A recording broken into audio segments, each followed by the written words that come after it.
ఆ ఉమ్మడి జిల్లా ఇన్ఛార్జ్ మంత్రులపై సొంత పార్టీ నేతలే ఫైర్ అవుతున్నారా? హస్తం పార్టీ క్రమశిక్షణ కమిటీ పేరుతో పార్టీ కోసం ఏళ్లుగా కష్టపడ్డ తమని కాదని నిన్నగాక మొన్నొచ్చిన జూనియర్ నేతలను అక్కును చేర్చుకుంటున్నారట. తమని సస్పెండ్ చేస్తోందని కారాలు మిరియాలు నూరుతున్నారా? కొత్తగా జిల్లా ఇన్ఛార్జ్ మంత్రి బాధ్యతలు చేపట్టిన ఆ నేత సస్పెండ్ అయిన నేతలను కలవడంలో జిల్లాలో ఎలాంటి రాజకీయాలకు ఆజ్యం పోస్తోంది. తాను పార్టీ లైన్ దాటింది లేదంటున్నారు. మంత్రి పదవి కాపాడుకోవడం కోసం ఆ మహిళా మంత్రి ఒత్తిడి తెచ్చి తనను సస్పెండ్ చేయించిందని ఆరోపిస్తున్నారు. ప్రస్తుతం ఆ నేత చేసిన వ్యాఖ్యలు పార్టీలో ఎలాంటి దుమారం రేపుతున్నాయి? ఇంతకీ ఆ తాజా జిల్లా ఇన్ఛార్జ్ మంత్రులు ఎవరు? అసలు అక్కడ కాంగ్రెస్లో ఏం జరుగుతోంది?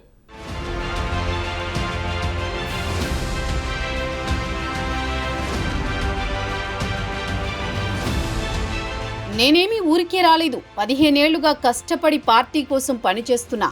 నిన్న కాక మొన్న వచ్చిన జూనియర్ లీడర్ల కోసం నన్ను పార్టీ నుంచి సస్పెండ్ చేస్తారా? వచ్చే స్థానిక సంస్థల ఎన్నికల్లో నేనేంటో చూపిస్తా. ప్రజా సమస్యలు తీర్చాలని గత జిల్లా ఇన్ఛార్జి మంత్రి సీతక్క దృష్టికి తీసుకువెళితే 6 ఏళ్లు తనను ఎలా పార్టీ నుంచి సస్పెండ్ చేస్తారంటూ ఫైర్ అయ్యారు సిర్పూర్ నియోజకవర్గ కాంగ్రెస్ పార్టీ నేత రావి శ్రీనివాస్. కేవలం మంత్రి సీతక్క పదవిని కాపాడుకోవడానికే తనను పార్టీ నుంచి సస్పెండ్ చేయించిందని సంచలన వ్యాఖ్యలు చేశారు. ఇందుకోసం 2 నెలల నుంచి కాంగ్రెస్ పార్టీ తెలంగాణ రాష్ట్ర వ్యవహారాల ఇన్ఛార్జి మీనాక్షి నటరాజన్, టీపీసీసీ అధ్యక్షుడు మహేష్ కుమార్ గౌడ్ పై ఒత్తిడి తీసుకువచ్చారని ఆయన ఆరోపించారు. ప్రస్తుతం శ్రీనివాస్ చేసిన వ్యాఖ్యలు జిల్లా రాజకీయాల్లో ప్రకంపనలు సృష్టిస్తున్నాయి.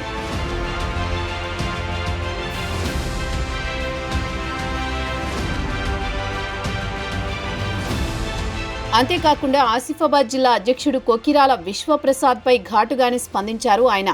లీడర్లను తయారు చేయడం, సీనియర్ నేతలను ఇబ్బంది పెట్టి ఆర్థికంగా ఎదుగుతున్నాడని ఆరోపణలు చేశారు. దీంతో అసలు ఆసిఫాబాద్ జిల్లా కాంగ్రెస్ పార్టీలో ఏం జరుగుతుందనే ప్రశ్నలు తలెత్తుతున్నాయి. దీంతో ఉమ్మడి జిల్లాలో ఉన్న కాంగ్రెస్ పార్టీ సీనియర్ నేతలందరూ కూడా ప్రస్తుతం ఉన్న పరిస్థితులపై మాట్లాడడానికి జంకుతున్నారనే చర్చ మొదలైంది. అసెంబ్లీ ఎన్నికలకు ముందు, ఇప్పుడు కాంగ్రెస్ పార్టీ అధికారం చేపట్టిన తర్వాత కూడా సీనియర్ నేతలపైన వేటు పడడంతో ఈ చర్చలకు దారితీస్తోంది. అసెంబ్లీ ఎన్నికల్లో పార్టీ నిర్ణయానికి వ్యతిరేకంగా పనిచేసిన సీనియర్ నేతలపై కాంగ్రెస్ పార్టీ సస్పెన్షన్ వేటు వేసింది అధిష్టానం. దీంతో గత కొంతకాలంగా తిరిగి పార్టీలో చేరేందుకు సీనియర్ నేతలు ప్రయత్నాలు చేస్తూ వస్తున్నారు. ఇప్పటికే 2 సార్లు సస్పెన్షన్ వేటును ఎత్తివేస్తున్నట్లు పార్టీ క్రమశిక్షణా కమిటీ ఉత్తర్వులను జారీ చేసింది. అయినా మళ్లీ వెంటనే రద్దు చేయడంతో సీనియర్ నేతల రాజకీయ భవిష్యత్తు ప్రశ్నార్థకంగా మారింది. దీనికి ప్రధాన కారణం పార్టీలో కొత్తగా చేరిన నేతలు రాష్ట్ర నేతలతో కలుపుగోలుగా ఉండడం. గత ఇన్ఛార్జి మంత్రి సీతక్కకు అత్యంత సన్నిహితంగా వారు మెలగడంతోనే సీనియర్ నేతలకు ఇబ్బందులు తప్పడం లేదనే గుసగుసలు ఉమ్మడి జిల్లాలో వినిపిస్తున్నాయి. ఉమ్మడి జిల్లా ఇన్ఛార్జి మంత్రిగా జూపల్లి కృష్ణారావు బాధ్యతలు చేపట్టారు. ఆ తర్వాత జిల్లాలో పలు కార్యక్రమాల్లో పాల్గొన్నారు. ఆయనతో పాటు మంత్రి గడ్డం వివేక్లు పార్టీ కార్యక్రమాల అనంతరం మాజీ మంత్రి సిఆర్ఆర్ కుటుంబాన్ని పరామర్శించడానికి ఇంటికి వెళ్లడం సొంత పార్టీలో దుమారం రేపుతోంది.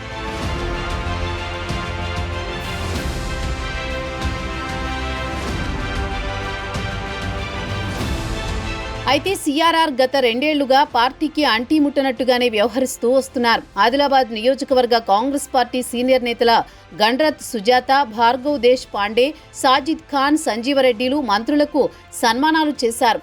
ఇదే ఇప్పుడు ఆదిలాబాద్ జిల్లాలో రచ్చ రాజకీయాలకు తెరలేపుతోంది. అప్పటికే జూపల్లి మానవతా దృక్పథంతోనే సీనియర్ నేత రామచంద్రారెడ్డి కుటుంబాన్ని పరామర్శించేందుకు వెళ్లినట్టు ప్రకటించారు.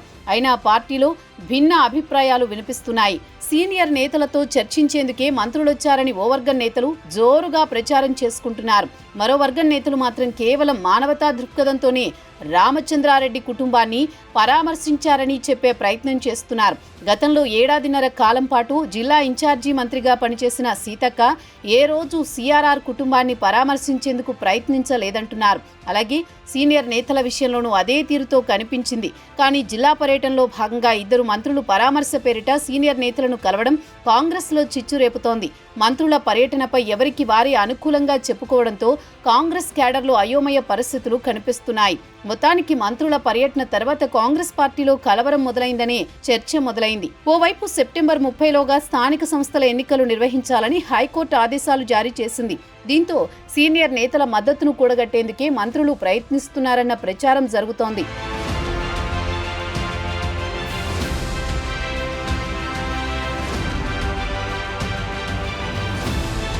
అసలే జిల్లాలో పార్టీ పరిస్థితి అంతంత మాత్రంగానే కనిపిస్తోంది.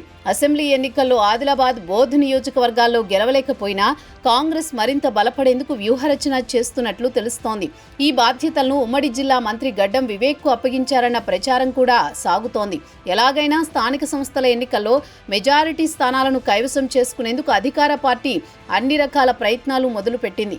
జిల్లాలో బీజేపీ, బీఆర్ఎస్ కు ధీటుగా ఎదగాలన్న తపనతో కనిపిస్తోంది. అయితే నాయకత్వ లోపం కనిపిస్తోన్న కాంగ్రెస్ పార్టీకి వర్గ విభేదాలు తలనొప్పిగా మారుతున్నాయి. సీనియర్, జూనియర్ నేతలందరినీ సమన్వయపరిచి స్థానిక సంస్థల ఎన్నికల్లో ముందుకు వెళ్లే విధంగా ప్రణాళికలు సిద్ధం చేస్తున్నట్లు విశ్వసనీయ సమాచారం. స్థానిక పోరు దగ్గర పడుతోంది. ఈ సమయంలో నియోజకవర్గాల్లో నెలకొన్న గ్రూపు విభేదాలతో క్రమశిక్షణా కమిటీ సీనియర్ నేతలపై వేటు వేస్తున్నారు. దీంతో పార్టీకి తీవ్ర నష్టం వాటిల్లే అవకాశం ఉందని విశ్లేషకులు అభిప్రాయం వ్యక్తం చేస్తున్నారు. వారిని ప్రతిపక్షాలు పార్టీలోకి ఆహ్వానిస్తే హస్తానికి చిక్కులు తప్పవని అంటున్నారు. మరి గ్రూపు తగాదాలకు చెక్ పెడతారా? లోకల్ బాడీ ఎలక్షన్స్ లో అధికార పార్టీ ఎలాంటి వ్యూహాలు రచిస్తుందో వేచి చూడాల్సిందే.